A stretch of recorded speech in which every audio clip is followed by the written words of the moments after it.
Guys, I'm currently in Rugeley, Blithfield, the reservoir. Let's get into it. Blithfield Reservoir sits just outside of Rugeley.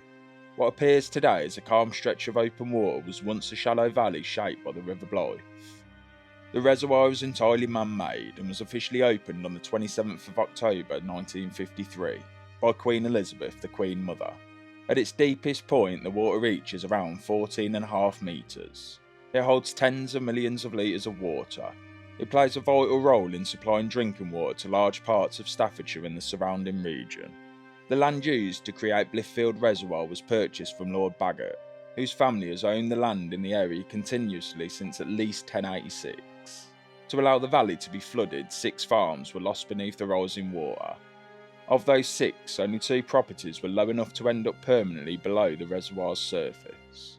At the foot of the valley, in an area known as Yeatsall Hollow, stood a small thatched cottage called Blithmore Lodge. This building was demolished during construction to make way for the bridge that now carries vehicles across the reservoir.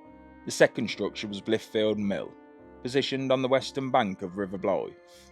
The mill was powered by a water wheel driven by the flow of the river and had its own adjacent mill pond. Although some historical maps show the mill as having been demolished, parts of it still survive.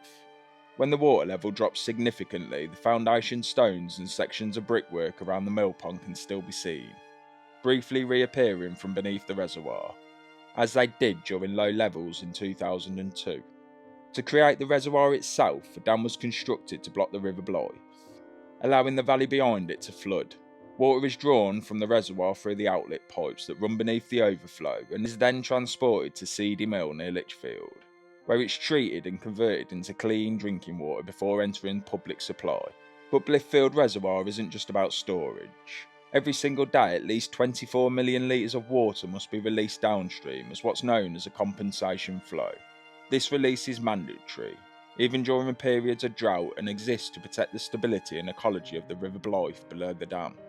Over time, the reservoir and its surrounding roads have also gathered its own local legends. One of the most popular is the story of a phantom Ford Capri. Drivers travelling near Blithfield reported seeing the headlights of a dark-coloured Ford Capri appearing suddenly behind them on quiet stretches of road, often late at night.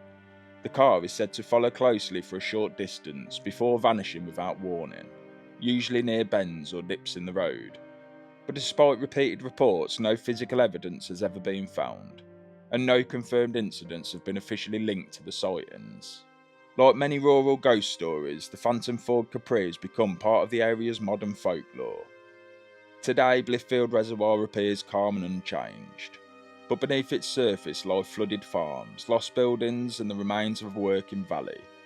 And above the water, the stories both historically and legendary continue to linger, shaped by the landscape just as much as the reservoir itself.